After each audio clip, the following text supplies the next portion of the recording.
People always tell me I'm the luckiest man alive. They look at this sprawling mansion, the Italian cars in the garage, and the zeros in my bank account, and they think I have it all. But let me tell you something, and listen closely. This money isn't a blessing. It's a punchline to the cruelest joke the universe ever played on me. Exactly 40 years ago, my wife walked out that door because I couldn't give her the world. She left me for a man with a heavy wallet and a hollow heart. Less than 24 hours later, I held the winning ticket that would have given her everything she ever wanted. I kept the money, but I lost my soul. And looking back, I think I lost it long before the numbers were drawn. To understand the pain, you have to understand the love. Or at least what I thought was love back then. Her name was Evelyn.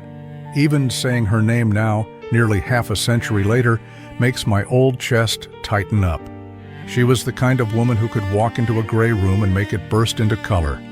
We were high school sweethearts, married by 20, struggling by 21. We didn't have much. I was working double shifts at a local auto repair shop, coming home with grease under my fingernails and an aching back. Evelyn worked part-time as a receptionist. We lived in a cramped two-bedroom apartment where the radiator clanked all night and the windows let in the draft. But to me, it was a palace because she was in it. I worshipped the ground she walked on. I remember saving up for 6 months just to buy her a gold locket for our 5th anniversary. I didn't buy lunch for half a year, just ate scraps, so I could see that smile on her face. And when I gave it to her, she smiled, sure. But looking back now, the smile didn't reach her eyes. She held it up, looked at the small diamond chip in the center, and sighed. A soft, barely audible sigh. "It's sweet, Arthur," she said, kissing my cheek. "Maybe one day we can get a real chain for it." I ignored it. That was my first mistake. I ignored the hunger in her eyes.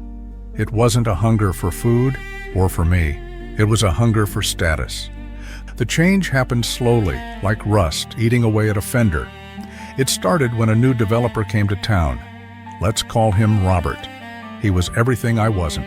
Smooth hands, tailored suits, driving a brand new Mercedes convertible that cost more than my life's earnings.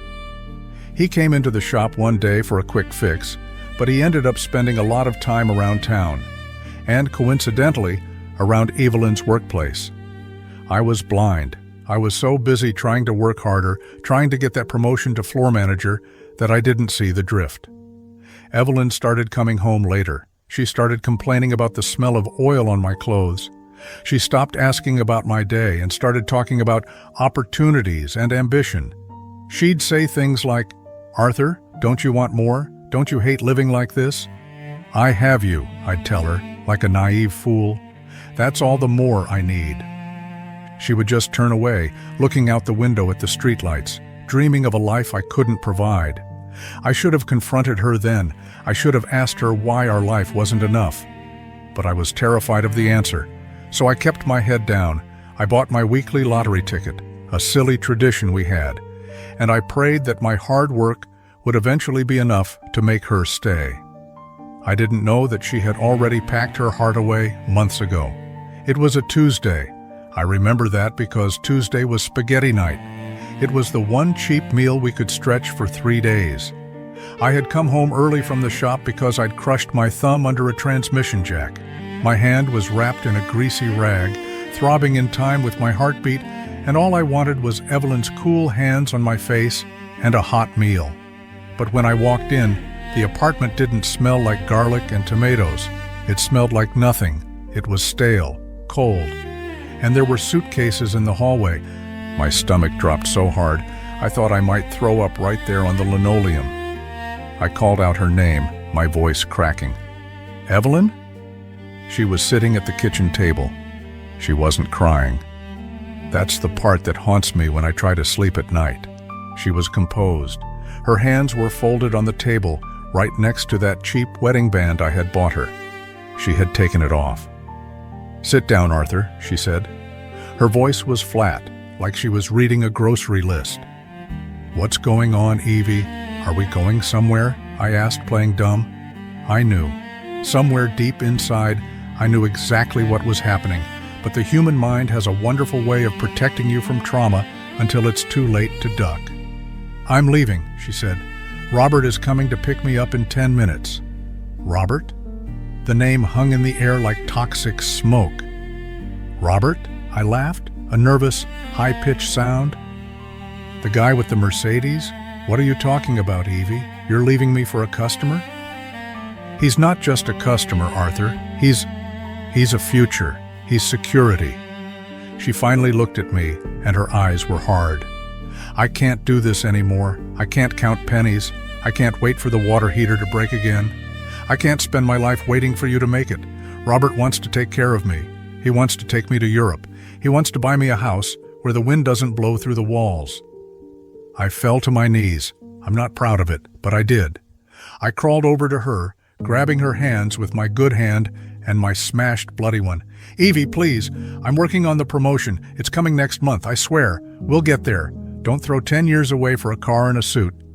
She pulled her hands away, looking at the grease on my bandage with disgust. "It's not just the money, Arthur. It's you. You're small. You think small. You're content with this filth. I'm not." A horn honked outside, 2 sharp blasts. It sounded expensive. She stood up, grabbed her purse, and walked past me like I was a piece of furniture she was leaving for the next tenant. I scrambled up and followed her out to the sidewalk. There it was, the silver Mercedes convertible, glistening in the afternoon sun. Robert was behind the wheel, wearing heavy sunglasses. He didn't even look at me. He just popped the trunk. I watched my wife, my Evie, put her life into his trunk. I stood there in my stained overalls, holding my throbbing hand, tears streaming down my face, begging, "Don't do this. He doesn't love you. He's just buying you." She paused at the car door, looked at me one last time, and said the words that have echoed in my skull for 4 decades. "At least he can afford the price, Arthur." She got in.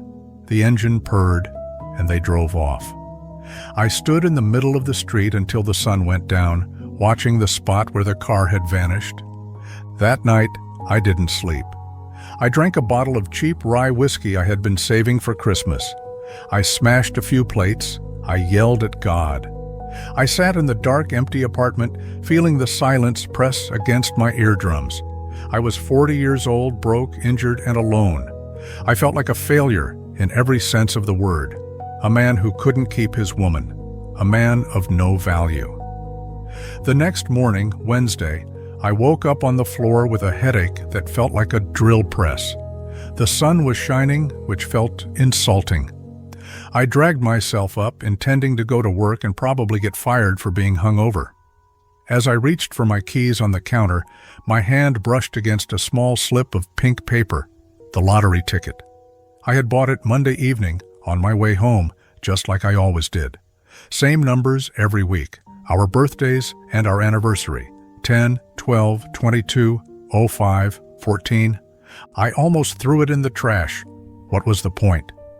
But habit is a funny thing. I turned on the small black and white TV on the counter, squinting against the light, and waited for the morning news replay of the draw. I wasn't expecting anything. I never expected anything. The announcer read the numbers, 10, 12, 22, 5, 14. I froze. My breath stopped in my throat. I looked at the ticket. I looked at the screen. I looked at the ticket again. I had won. It wasn't just a few thousand, it was the jackpot. Back then, it was $4 million. In today's money, that's generational wealth. It was enough to buy the repair shop, the block it stood on, and Robert's Mercedes 100 times over. For about 10 seconds, I felt a rush of pure, unadulterated electricity. I started to laugh. I jumped up. I did it. I finally did it. I reached for the phone. My finger hovered over the rotary dial. I was going to call her. I was going to call Evie's mother, find out where she was, tell her to come back. I was going to scream, "Look, I'm not small. I have the money. Come back. We can go to Europe. We can buy the house." I dialed the first 3 digits of her mother's number, and then I stopped. My hand was shaking. I looked at the phone receiver in my hand. If I called her now, if I told her I won, she would come back. I knew she would. She would come running back, crying, saying she made a mistake, saying she loved me all along. We would buy the mansion. We would travel. But every time she kissed me, I would wonder, are you kissing me or the check? Every time she said, I love you, I would hear, I love your bank account. I realized then that the woman I loved died the moment she got into that Mercedes. If I bought her back now, I would just be renting her, exactly like Robert was. The anger hit me then, hotter than the grease, hotter than the whiskey. She didn't believe in me. She didn't stick it out when it was hard. She left me at my lowest point. Why did she deserve me at my highest? I slammed the phone down. I sat there for hours, staring at that ticket. It was the most expensive piece of paper in the world, and it was also the heaviest. It was my ticket to paradise, but without her, paradise looked a hell of a lot like a lonely island.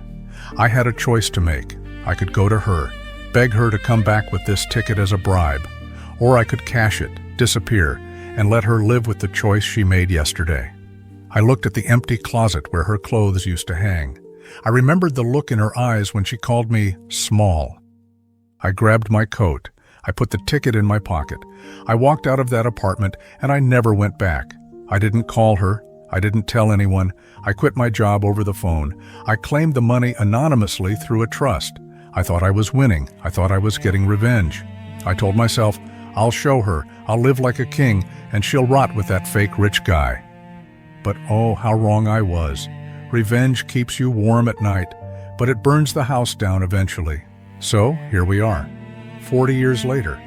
I moved 3 states away. I invested the money. I started businesses. I turned that $4 million into $50 million. I bought the mansion with the marble floors that chill your feet in the winter. I bought the sports cars that I'm too old to get in and out of now. I became the rich man she always wanted. But you know what the money actually bought me? Paranoia. I married twice after Evie.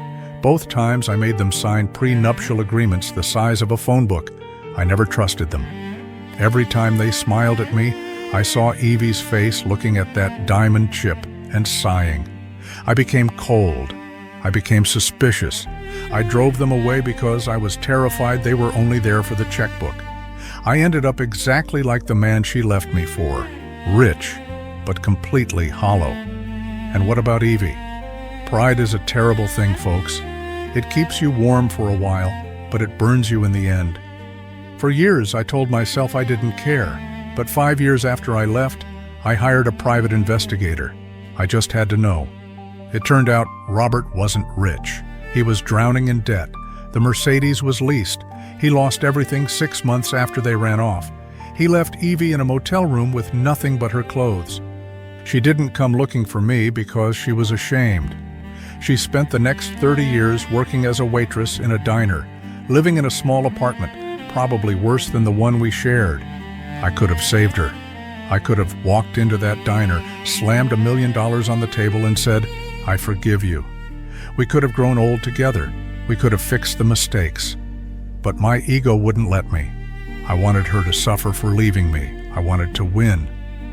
Well, last week, I won for the final time. I received a letter. It was an obituary clipping. Evelyn passed away alone in a state-run nursing home. She had no family, no money, no legacy. I drove my Bentley to her funeral. I stood in the back, leaning on a cane, wearing a suit that cost more than she made in a year. There were only 3 people there, the priest, a nurse, and me. I looked at that cheap wooden casket, and I realized the truth that has been crushing my chest ever since. I didn't get revenge. I just doubled the tragedy. By hiding my fortune, I didn't just punish her. I denied myself the only person who ever loved me when I was nothing. Don't make my mistake. Don't let pride sit in the driver's seat of your life. If you have love, hold on to it with both hands. If you've been hurt, forgive. Because let me tell you, sitting here in this empty mansion staring at a bank account full of zeros, it's cold. I won the lottery, yes. But looking back at the wreckage of 2 lives that could have been beautiful, I realized something far too late. The day she left, I didn't lose my wife. And the day I won the money, I didn't gain a life. I lost everything the moment I decided that being right was more important than being kind. Don't be like me. Don't die rich and alone.